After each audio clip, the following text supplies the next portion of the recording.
Já existe algum início de planejamento do Vasco pós-Diniz? Ô, Garone, a informação que eu tive, até falei com vocês mais cedo lá no nosso grupo, é que hoje haveria uma reunião, tá, para traçar o perfil de treinador que o Vasco quer, que o Vasco vai contratar. Ontem, depois da demissão do Diniz, houve uma rápida reunião. Eles falaram um pouco sobre o que estariam buscando nesse momento, e aí decidiram que hoje se reuniriam. Até achei que essa reunião fosse ser na parte da manhã, mas o Pedrosa trouxe lá na Casé TV que essa reunião vai acontecer agora, na parte da tarde. Mas a ideia é essa: discutir o perfil, e aí com o perfil colocar ali plano A, plano B, plano C e ir atrás desses nomes. Assim, a informação que eu tenho é que existe um entendimento que esse elenco do Vasco é um elenco para propor jogo, é um desejo do Pedrinho também, e quando ele contrata o Diniz, já era esse o desejo dele, de ser um time que propõe jogo, um time que tem a posse de bola. Então a ideia é um treinador que não fuja muito desse perfil, de um time que busca ser um time ofensivo, que busca ter a posse de bola, que busca jogar para frente. O que me passaram, né, numa conversa rapidamente hoje cedo, é que eles identificaram também que falta confiança nos jogadores. Tá? Então eles sentem que falta confiança nos jogadores neste momento, por conta dos resultados ruins. O que me passaram é que a perda da Copa do Brasil afetou muito os jogadores do Vasco, e aí não foi só o Coutinho, né? O Coutinho foi muito afetado, mas outros jogadores do Vasco também se sentiram muito afetados, então estão com a confiança um pouco abalada, e que seria interessante trazer um treinador que conseguisse levantar essa confiança dos jogadores, porque o entendimento é de que o elenco do Vasco hoje é um elenco que pode mais, né? Que o treinador que chegar pode e deve tirar mais desse time também, Garone, de maneira individual, também não só na parte tática, não só na organização da equipe, mas hoje também de maneira individual. Então acho que o perfil não vai fugir muito disso, tá? Um treinador que gosta de jogar para frente, que gosta de posse de bola, que gosta de um futebol mais ofensivo, mas que consiga também potencializar os jogadores de maneira individual. Eu acho um erro, tá? Eu acho que o Vasco, inclusive, constantemente comete esse erro. Isso é para lá de anos, antes de Pedrinho, há muito tempo que existe para mim essa ideia, para mim equivocada, tá? Assim, de achar que propor o jogo é só ter a posse de bola. E eu acho que normalmente o Vasco busca treinadores que estão preocupados em fazer essa saída curta, como se fosse a sétima maravilha do mundo, e esquece do que para mim é o básico, que é o pressão na bola. Você só consegue ser um time de posse de bola se você recuperar a bola. Então você primeiro tem que ser um time que recupera a posse de bola. E o Vasco constantemente monta times que assistem o adversário jogar. Para você ser um time de transição, você precisa ser um time que pressiona a bola para ganhar e conseguir contra-atacar. Porque se você assiste o jogo, se você permite o adversário finalizar, não tem contra-ataque. Porque se o cara vai finalizar a jogada, você não vai contra-atacar o quê? Você vai sair com um tiro de meta. Então, assim, para mim, se o Vasco mantiver essa linha de trabalho, vai ser mais uma vez um treinador que vai chegar com os dias contados. Porque isso aconteceu todas as vezes onde o Vasco tentou, porque o Vasco simplesmente não tem essa qualidade para se impor simplesmente taticamente. Não vou nem dizer tecnicamente. Tecnicamente a gente sabe que não dá. Mas, inclusive, taticamente, o Vasco não consegue. O Vasco, todo ano, ele tenta, em algum momento da temporada, ser um time de mais posse de bola, que acha que vai construir de pé em pé lá de trás. O Vasco não é o Barcelona, o Vasco não é o City. Eu acho que falta essa compreensão. Inclusive, eu já vi o Pedrinho falar algumas vezes, pessoas do Vasco falando em DNA do Vasco. Nem o DNA do Vasco é esse. O DNA do Vasco sempre foi de um time mais físico, historicamente, isso lá dos camisas negras. Quando a gente fala em time da virada, tudo isso, o pessoal foca muito no Vasco Palmeiras de 2000, da virada de 4-3, mas isso vem do Vasco Operário, lá da década de 20, dos camisas negras, que era um time mais físico naturalmente, porque eram trabalhadores braçais, que conseguiam competir contra pessoas que não eram atletas, enfim. É todo um debate que é histórico e que se repete como se a ideia do Vasco fosse um time de posse de bola, e existe essa tara, para mim, de um time que sai jogando curto. A gente viu ontem o Fluminense, por exemplo, um time que conseguia ser vertical sem ter que passar risco, sem ter que correr risco saindo jogando curto. O Fluminense saía jogando curto, saía bola longa logo depois com o Bernal. Então acho que existe, para mim, uma interpretação errada há muito tempo dentro do Vasco do que é propor o jogo. Pra mim, se você assiste o seu adversário jogar, você nunca vai propor o jogo. Se você é um time que não consegue implementar uma marcação mais alta, como o Diniz não conseguiu, inclusive, nesse período de trabalho dele, ontem é um jogo onde isso ficou muito claro, se você tem uma pressão pós-perda muito ruim, que é o caso do Vasco, você nunca vai ser o time que vai propor o jogo. Se você não consegue recuperar a bola, por mais que você circule a bola e tenha uma posse maior, se a sua posse de bola é fazendo passes laterais, que era o caso do time do Vasco do Diniz, isso é totalmente irrelevante. Então, assim, eu acho que, e até me surpreende essa informação da Raíza, do Vasco agora se reunir para traçar um perfil. Não é possível que só agora entenderam que o Diniz poderia cair? O que fazia o departamento de futebol antes disso? Não tinha ninguém no departamento de futebol para traçar esse perfil anterior? Para fazer uma análise interna, para entender o que estava dando errado, para tentar entender qual é o mercado e o que tem que se buscar?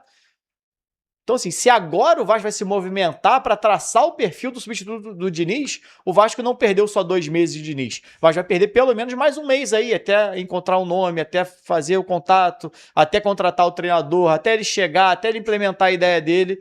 Enfim, o Vasco troca, eu falei aqui do Réveillon, né? Brinquei que era um Réveillon que se gerava uma expectativa, mas às vezes a expectativa acaba no dia 2, 3 de janeiro, não dura muito tempo não. Vamos ver como é que serão os próximos atos do Vasco agora pós-Diniz. O que vocês acharam da saída do Diniz, hein? Você falou, não é zoação não, que você falou aí, pode demorar a começar os primeiros contatos, e segundo a ESPN Brasil, o Vasco já começou os primeiros contatos com o Renato Gaúcho. Tá aí na tela, ó. Vasco atrás do Renato Gaúcho, contatos iniciais, segundo a ESPN Brasil, então... Papa que gosta, né, Papa? Aí o Papa já vai. Ô, Garone, aqui, cara. Notícia de agora aqui, cara. Confirmada. Reunião já foi cancelada a reunião em São Januário, hein? Ah, é? Notícia de agora. Já tem treinador. Habemos treinador. Ih, Zé Ricardo é o novo técnico do Vasco, hein? Você tem aqui até o fim de 2026, olha aí, ó. Aqui você tem um defensor de Zé Ricardo, tá? Zé Ricardo sempre entregou resultados. Era o binário da Gama. É do Vasco. Contrato até o final de 2026, hein? Não, eu acho mais Vasco, garantido o Renato. O Vasco tentou o Renato Gaúcho no início do ano passado, antes do Carille. Antes do Carille até. Antes do Carille. Ele chegou a aceitar. O problema foi só salário, não foi? Não foi algo só assim? Salário? Só salário é coisa pra caramba. Só isso. Não, mas era o ponto Renato, principal. O Renato chegou a emitir uma nota que ele não queria assumir nenhum clube, que ele foi procurado pelo Vasco e pelo Santos. E aí, isso no início do ano passado, e ele só foi aceitar o Fluminense, acho que muito por conta da Copa do Mundo de Clubes, né? Exatamente, né? Aqui Vascão só pra dar na os final, créditos. hein? Vascão na final, já tá pensou? Na tela aí, Renato na tela aí, Gaúcho, vou lembrar do Valdir Papel. Eu gosto do Renato, hein? Só para dar os créditos, então, olha lá, o Rodrigo Jufo, né? E tem o Bruno Andrade, que é conhecido por apurações também. O nosso amigo Rafael Marques, grande amigo também. Grande Rafael Marques. Sabe muito de futebol carioca, sabe muito de Vasco. Então, trazendo a informação dos contatos iniciais com o Renato Gaúcho. E mais cedo a ESPN mesmo tinha falado que o Guanais também estava na mira, né? Mas o Guanais tem uma multa. O Guanais tem uma multa de 3 milhões, se eu não me engano. E tem uma campanha de Libertadores para fazer pelo Mirassol. Recusou o Botafogo. Que 3 milhões acho que não são um problema, porque só o que alivia Coutinho e Diniz na folha salarial, os 3 milhões. Acho que o Guanais mesmo querendo ficar no Mirassol. O Mirassol agora contratando mais, fazendo uma campanha. Foi eliminado no Paulista, mas Botafogo fazendo já tentou, uma campanha boa no Brasileiro. O Botafogo tentou. Ele não quis vir. O Botafogo foi no Anselme porque foi recusado pelo Guanais. O Guanais foi o plano A do Botafogo, justo. Faz um excelente trabalho à frente do Mirassol. Mas aí vamos ver se o Vasco vai atrás do Renato Gaúcho. Eu, se fosse vascaíno, preferiria o Guanais. Mas aí tem a ver também com entendimento da torcida, entendimento do Pedrinho, relacionamento. Tem que ver se o Guanais... Eu acho que é mais uma questão do Guanais não tá disposto. Não acho que seja nem uma questão de que não queira. Em caso de preferência minha, assim. Sim. Não, com certeza. Mas seria estranho, né? Ele sair, fazer essa. Seria estranho ele fazer essa troca. O Guanais sair agora, fazer essa troca nesse momento. Seria um pouco estranho. O Renato é um cara que, assim, ele é um cara que é bom na parte de potencializar jogador, né? Ele é um cara que também tem o futebol, que ele gosta de jogar pra frente, não é um cara que tem a questão da saída de bola, mas é um cara que gosta de futebol ofensivo, é um cara que consegue potencializar jogadores. Mas o Renato demonstrou nos últimos tempos um desgaste muito grande com o futebol, né? Com críticas, com E o Vasco hoje vive um momento muito delicado nesse sentido. Tudo está sendo muito complicado por conta, claro, da insatisfação do torcedor. Mas o Renato é um cara que consegue potencializar, de maneira geral, nos seus trabalhos, os jogadores. O Renato me agrada, tá? Assim, se fosse só o Renato pelo Renato, o perfil do Renato me agrada. Sem o contexto. Inclusive, a passagem dele no Vasco foi muito boa, 2005, 2006. O Renato, inclusive, é o treinador com mais jogos pelo Vasco na era dos pontos corridos. O trabalho do Renato em 2005, 2006 foi muito longo. Foram quase 2 anos, se eu não me engano, de Renato Gaúcho no Vasco. Ele sai e depois volta, né? Porque ele trabalha em 2007 também. Quando o Romário tava ali pra fazer o gol 1000, era o Renato, treinador do Vasco. Aquele 4x4, Botafogo e Vasco na Taça Rio, que o Romário tá perto. Então, no Carioca, né? Então ele vai de 2005 a 2007. É que ele não pega o brasileiro de 2007, ele pega 2005, 2006 de brasileiro. É isso aí. E ele volta em 2008 ali, tentando salvar o Vasco do rebaixamento, onde o Pedrinho era jogador. O Renato foi treinador do Pedrinho no Vasco em 2008, inclusive. Futebol é louco, né? A vida é louca. Né? O cara assim, geriu o Pedrinho, agora pode ser gerido. Pra mim, o grande ponto hoje do Renato é exatamente essa falta de paciência que o Renato tem. A gente falou muito do Renato aqui, quando ele deixou o Fluminense, porque, primeiro que pra mim, o trabalho do Renato no Fluminense foi bom. O desempenho do Fluminense na Copa do Mundo de Clubes foi com o Renato, não foi com o Zubeldia. O trabalho do Zubeldia, pra mim, é superior ao do Renato no Fluminense. Mas o que não quer dizer que o trabalho do Renato no Fluminense era ruim. Eu acho que o trabalho do Renato no Fluminense era bom. A campanha, o Fluminense vai para a Copa do Mundo de Clube já em quarto ou quinto no Brasileiro.